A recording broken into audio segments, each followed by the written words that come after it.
Well, hey there, American Farmsteadhers. This is Jenny with the Grimstead Family Farm. And Donna with Hazel Bell Farm. And we are coming to y'all from Northeast Florida as two American Farmsteadhers doing our best to grow our own food and share our homesteading experiences with you in hopes that you'll grow a little food of your own.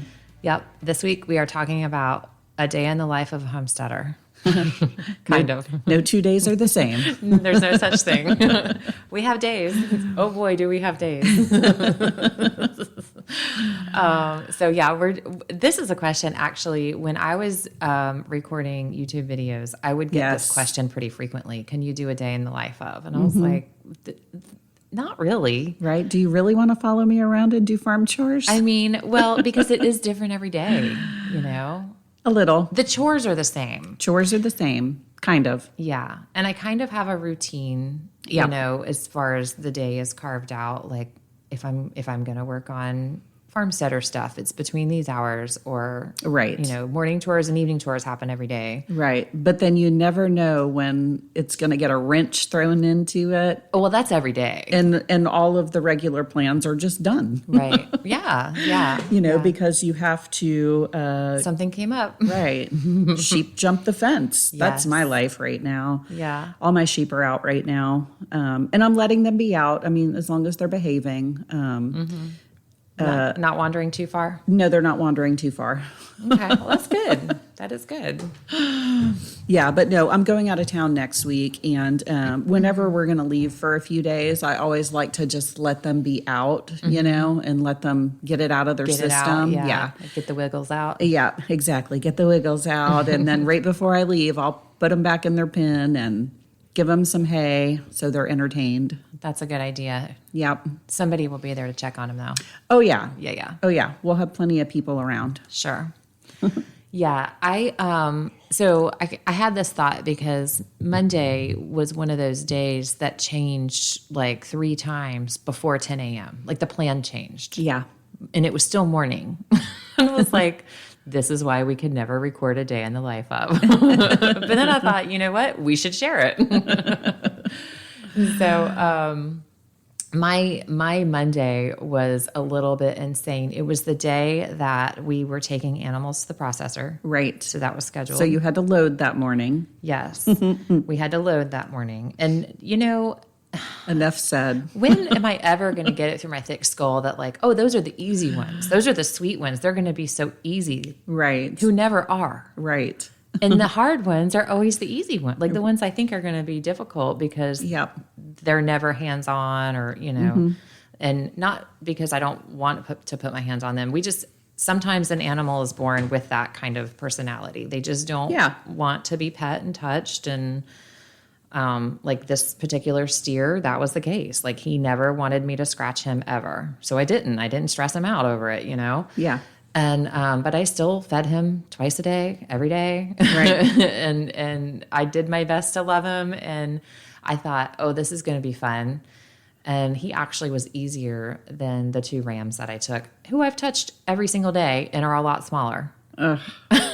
It's crazy. I was like, oh, don't worry about them. Like, right. They'll be easy. They come to me every day. I told Eric, they come to me every morning when I come out. They come screaming. They think they're going to get food. I don't know why, because I haven't been feeding them. They don't get grain. Right. But they know there is grain. Yeah. You know, so they're asking That's for just how sheep are. They're like all up in your business. Yeah.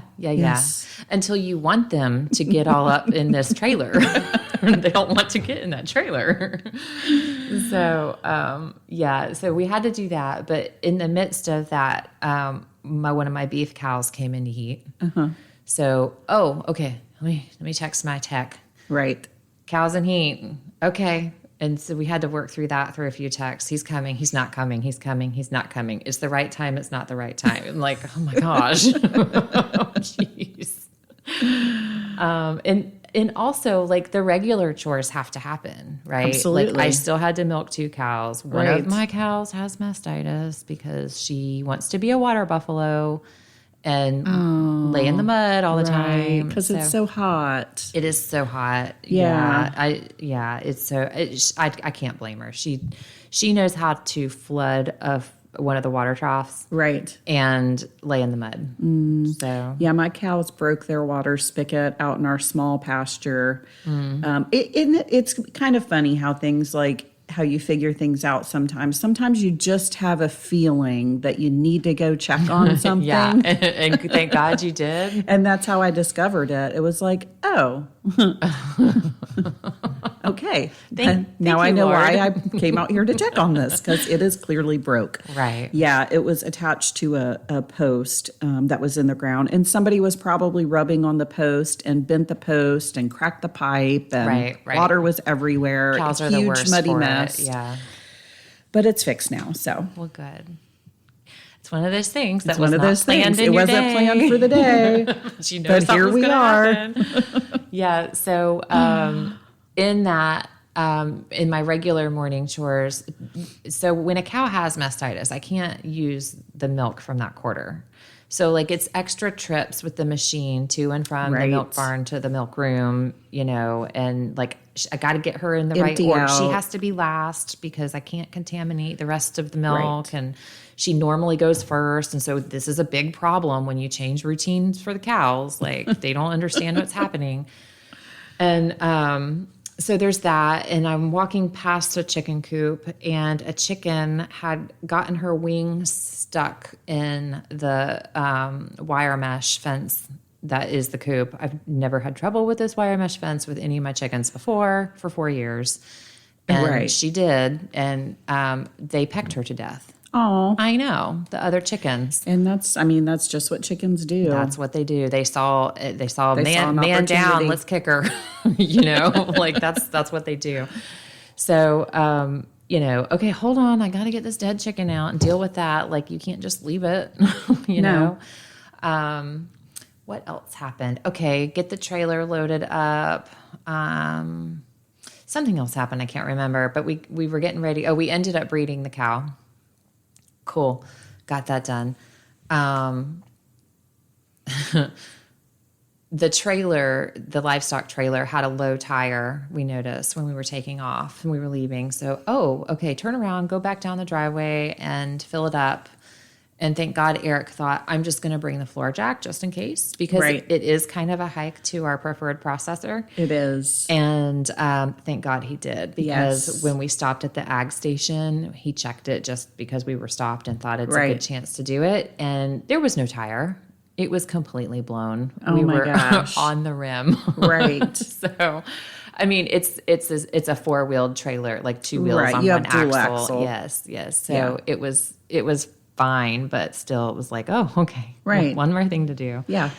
Eric took us 45 minutes outside of our destination. I don't know why. He's always got a better way than maps. I got a better way. And then I'm like, okay, we'll get to where we're supposed to be towards the better way. And he's like, I thought they were in this small town. I'm like, no, they're 30 minutes that way. What are you doing? Heaven forbid I say anything. Right. Though. Heaven forbid we should question man's decision. Lord. We had this discussion not too long ago.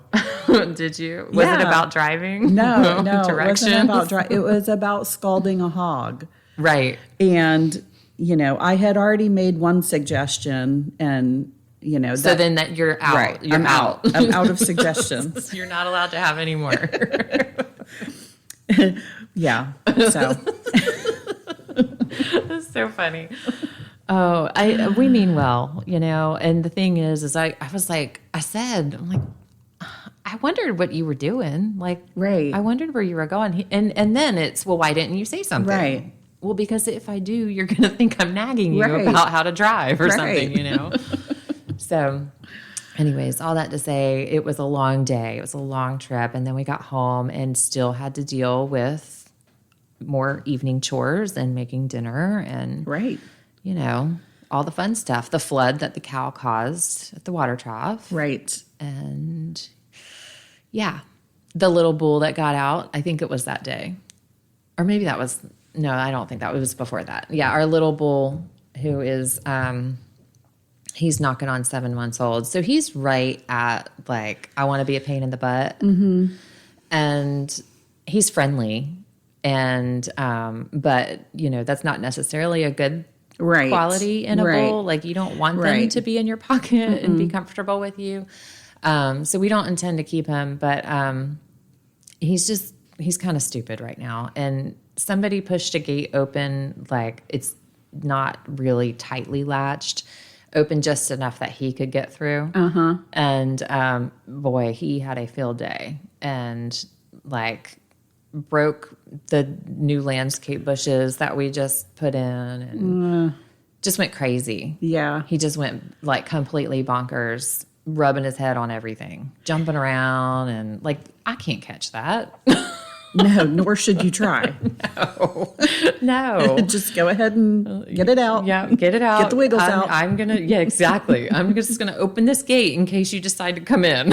And I'll just stand watch. So just a quick little break to the podcast. We want to highlight one of our top-level convention sponsors from the 2025 American Farmstead Convention.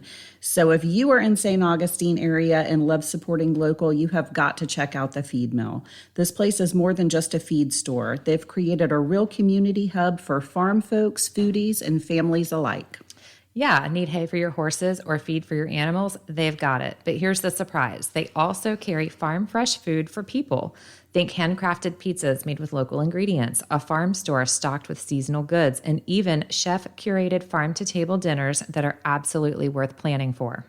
They've also got a seasonal farmers market and a vibe that makes you want to linger a little bit longer. Whether you're running a farm or just love good food and community, the Feed Mill is the spot. So stop by and see them at 6400 County Road 214 in St. Augustine, or check out everything they're up to on Facebook. That's the Feed Mill, where it's hay for horses, feed for animals, and food for people. Yeah, I'm kind of sitting back holding my breath right now because we have so many bull calves right now. We have 5. That's not bad. We have 5. And so I'm just kind of sitting back, holding my breath, like, okay, hopefully this goes okay. Yeah, we were sitting at 5. We sold 3 and we have 2 still to go. One is super ready, the sassy boy. Right. And another, he's just a little bit young, but he'll be ready soon. And it's been... The beef market's so good right now. I'm kind of glad we had all those bulls because in the moment I was like, dang, another bull? I know. I wanted some heifers. I know. I'm really hoping to take all those little bull calves in and take the money and buy a BCS tractor. What? That's what I want to do. Jenny. That's what I want to do. You'll be like a real farm girl then. I'll be a real farm girl. Because right now I'm just an imposter. I'm just a poser. That's how it feels sometimes, doesn't it? I do.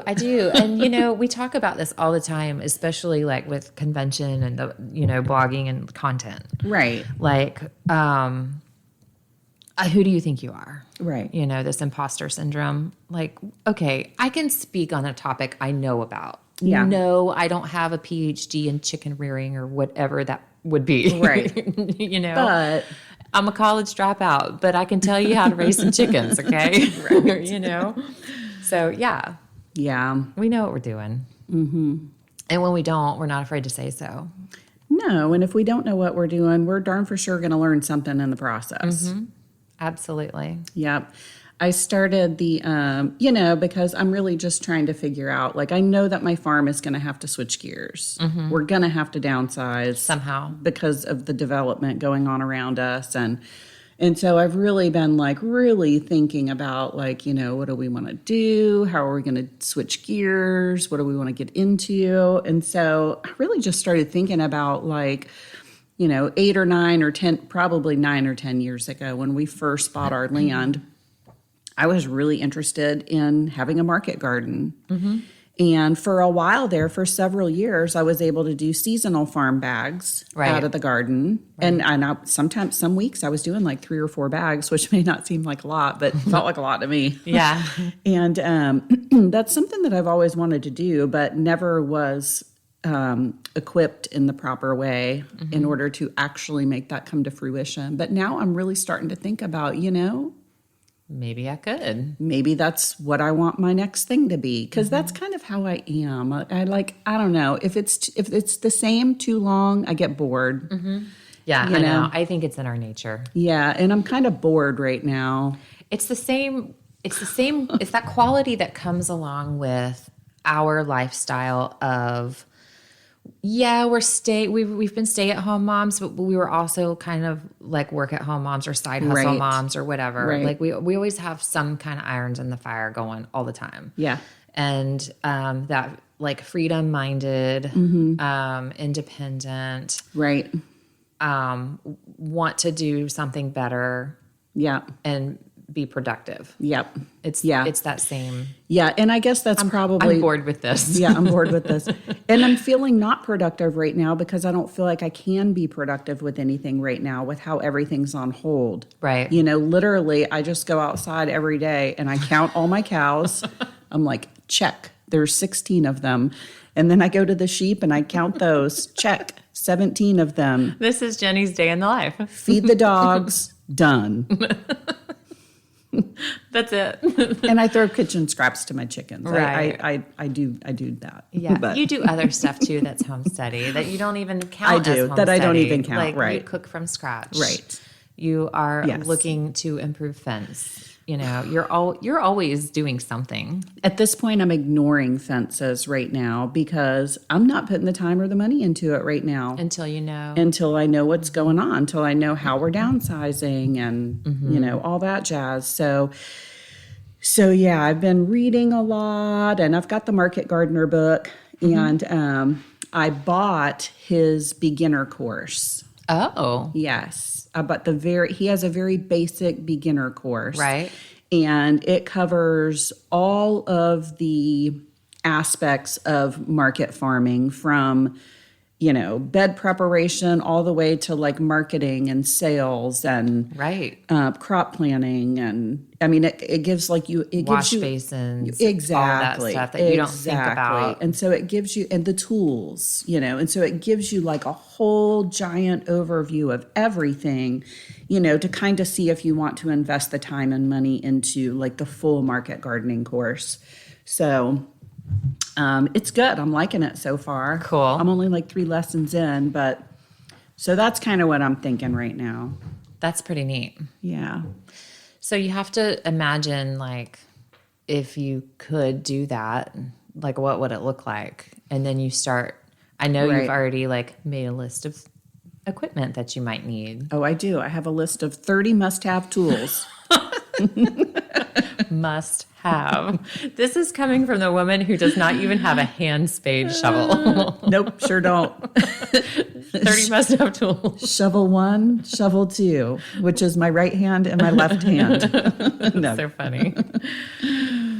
Oh goodness, your day in the life is a little different right now. It is. But you're in It's you're in different. a holding I am. place. I'm in a holding pattern right now. So I'm just trying to at least learn something in my holding pattern. And even if I don't end up doing the whole market garden thing, it's always something that's been interesting to me. So I'm like, why not? I'm not doing anything else right now. So Yeah. other than counting cows and sheep. Counting. Yeah, I do always tell people, like, you just kind of have to have a routine. And then, I kind of have a list of the things that need to be done on a weekly basis. Right. And then I do my best to sit down with my calendar once or twice a week and kind of break up those things where they might fit. You have to be flexible because you don't know what's going to come up. Emergencies or cows come into heat. Like we have to completely rearrange a dinner to meet our AI tech. You know what I Right. mean? Like we can't just like say the cow's over there. No, it's our job to secure the cow Right. and be there and pay him and Yes. answer the questions he has for us about the cow's health. Yeah. And, so,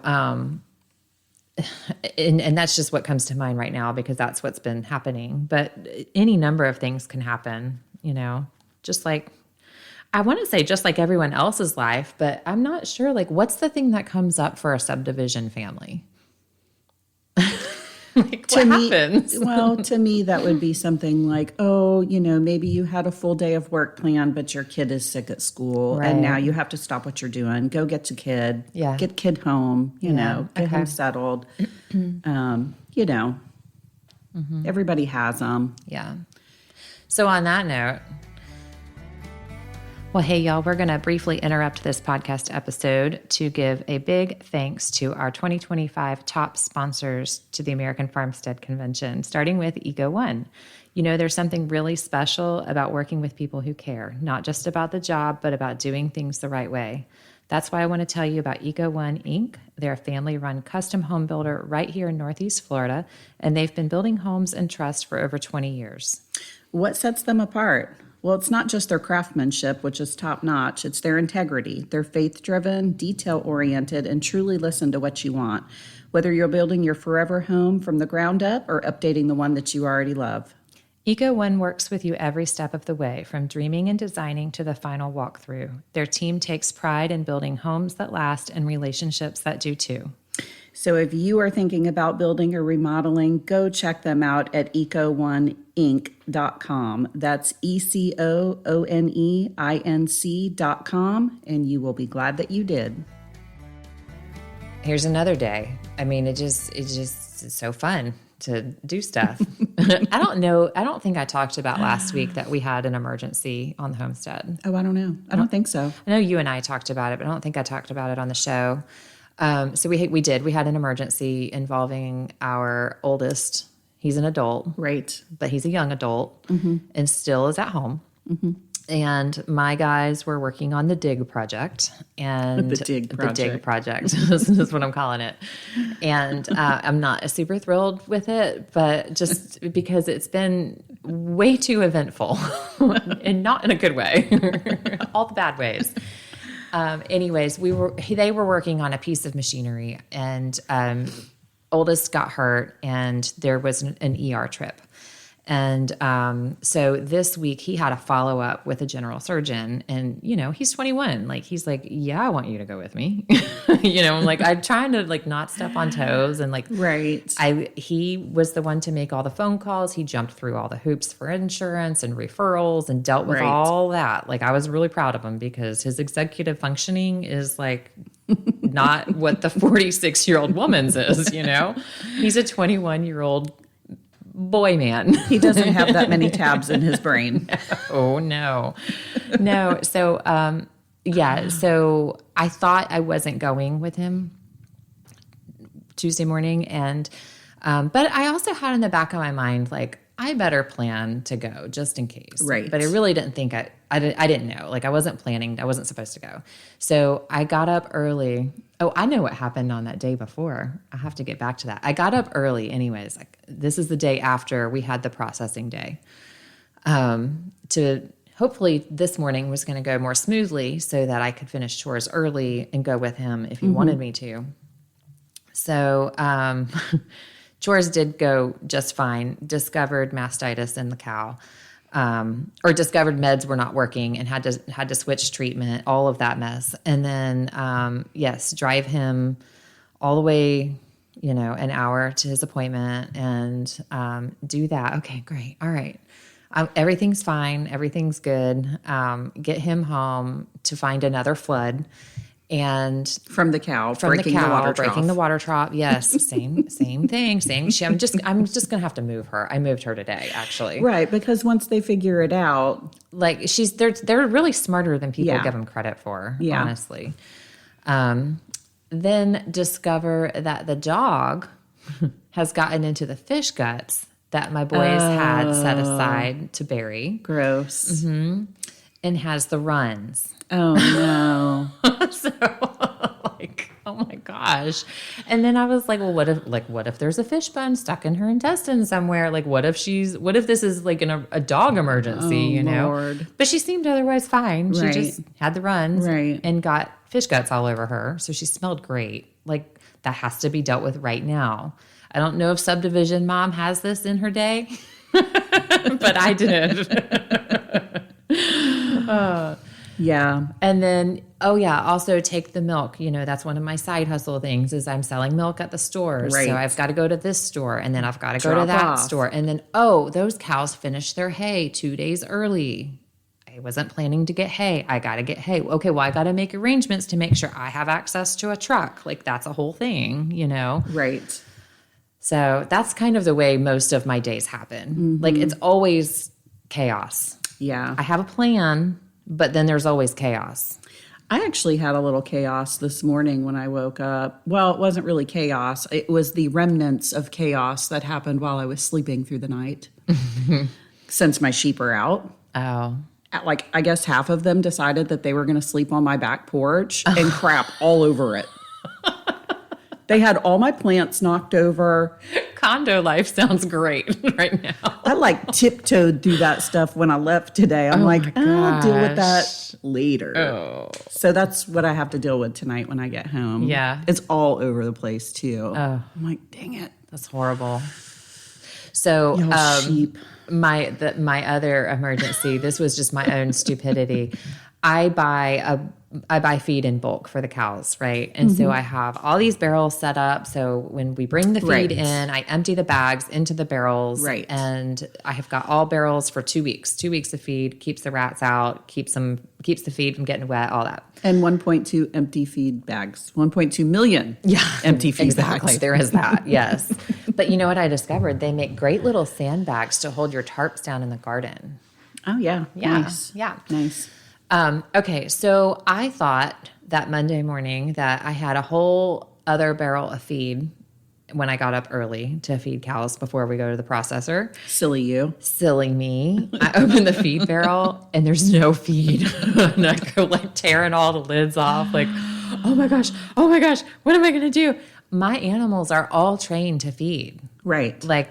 That beef cow that we were breeding that day does not walk on a rope. She's the only cow who does not walk on a rope. If I put a rope on her, she will freak out. Right. So you need the feed to get her where she needs to go. I had to move her from pasture across the yard. I can't do that without feed. And you can only do it with an empty bucket so many times. And then they know. And then they know. Even with feed in the bucket, and you can only take it away so many times before they're like, I'm not following you, lady. Right.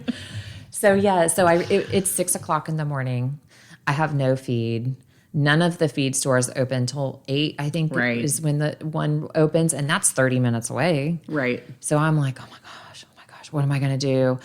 Eric's going to be so upset when he gets up, and I haven't even started chores because we got to drive to the processor, And I texted my local store here that's 12 minutes away, and I was like, hey, what's the earliest I can show up that there's an employee there? I'll bring you extra milk. I just was like, hey, what's the earliest? So she let me know when somebody gets there. That wasn't going to be till 8. I was like, oh, okay. And so I'm sitting there with my phone in my hand going, Lord, tell me what to do. And just then she texted me again 5 minutes later and said, but if you need to get in there sooner, here's the lockbox codes. And I was like, okay. Actually, thank you, Lord. So I ran down and broke into the feed store, got me a couple of bags of feed to get through the day. And of course, in the moment, I wasn't thinking ahead to what day am I going to make it to the feed mill to fill my barrels. I just was thinking, get through this moment. Right. So I had to do it again the next day. Not all of that, but I had to get more feed the next day. Right. And still geesh is a day at a time. Right. One day at a time. That's what a day in the life looks like for me. And so that's also an important lesson in community connections. Mm-hmm. Yes, build connections within your community. Mm-hmm. It's important. It is so important. I couldn't have done anything without, I couldn't have loaded the steer without that feed. There's no way. Right. There's no way. Right. Absolutely not. I couldn't have milked cows. My cows are trained to stand there while they eat. If they don't have food, they're out. It's a rodeo. So, that was a lot of fun. That I will not let that happen again. Yeah. No way. So, And then, normal life stuff, like got to make dinner, Got to make dinner. got to deal with kids Yes. and families, and somebody tracked poop in the house. Oh, it's the diarrhea from the dog who got under the fish guts. No, I'm kidding. I'm joking. But somebody probably tracked poop in the house. Yeah, I'm sure that's going to happen at my house because it's like literally right at my back door. Yeah. Yeah. We're pretty good about taking shoes off when we come in just because Yeah. we're gross farm people. Right. And if poop does get tracked in the house, it's usually my fault because I thought, You think, oh, I can just tiptoe to the kitchen really, really lightly. or I wear my flip flops in the chicken coop, or out to just get that one bucket Right. that's out there. I just got to get that rope they took off the fence or something like that. I'm always bad about going outside with no shoes on, and I'm like, oh, I can make it. I'm just going out for this one thing, and then you step in chicken poop. Yummy. Dang it. It's just one thing. Yeah. Yeah. But that's how it is, Yeah, I don't have a lot of advice to offer. Like I said, I mean, for me, it's a day at a time. I'm making a plan, and then I'm flexible to know that like something's going to come up. That's right. And at that point, it's do the next right thing. Yeah. That's the advice. Do the next right thing. I saw a friend, they are farm people also. And, they've got quite a few, beef cattle they run. They do a huge, pretty standard, conventionally grown garden. And then they'll sell some produce off their porch kind of thing. But, and they homeschool one boy, and he's like 10-ish.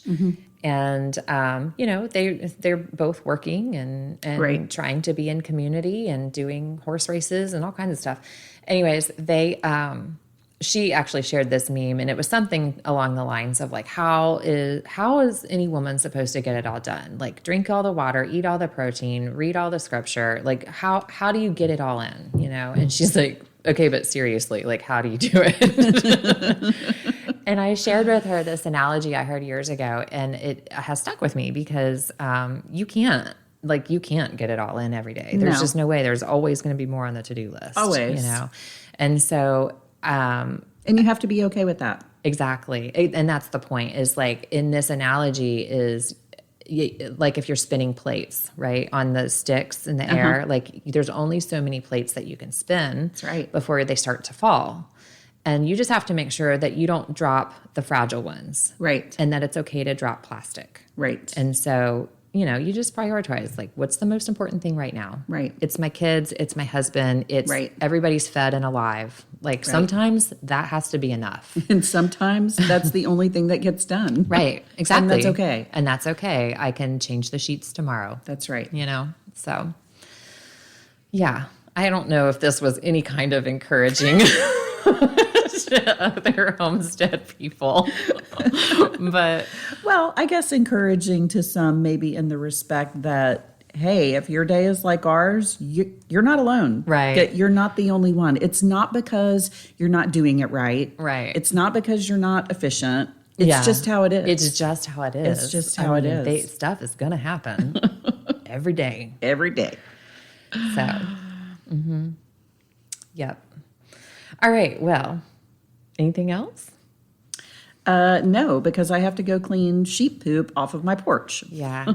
Yeah. I don't know what I have to do next. I think. And get hay and dog food and cook dinner. And yeah. I was smart. I got crock pot dinner going today. all the things. And I have to go all the way to pick Cohen up, my youngest.